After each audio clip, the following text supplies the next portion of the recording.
صباح الخير. حكايتنا النهاردة عن بديعة مصدي، ملكة الاستعراض المسرحي.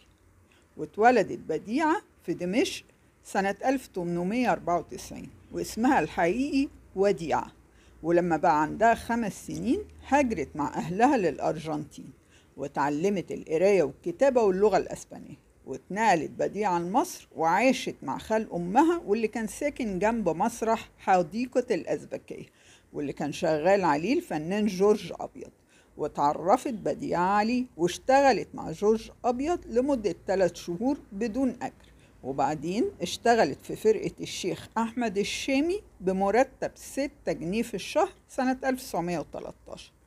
وفي سنة 1919 اتنقلت لتياترو الشانزليزيه، وكانت بتقدم أغاني مع الممثل شرف انطح.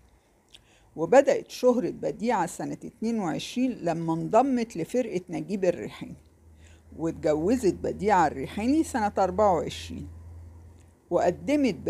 وقامت بديعة ببطولة أغلب مسرحيات الفرقة زي الحلاق الفيلسوف، رايا وسكينة، الليالي الملاح، والشاطر حسن. واتبنت بديعة بنت سمتها جولييت.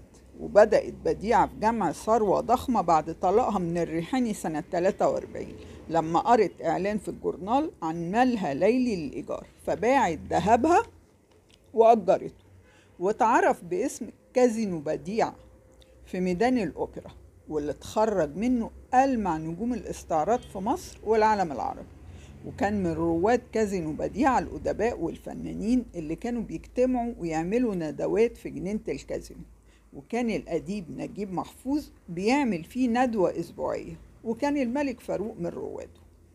وقدرت بديعة إنها تحقق مكاسب كبيرة، وأسست سنة 36 شركة أفلام بديعة للإنتاج السينمائي، وأنتجت فيلم ملكة المسارح وقامت ببطولته، لكن الفيلم فشل، ولأنها كانت واخدة مصاريف إنتاجه من البنك حجزت ضرائب على أملاكها.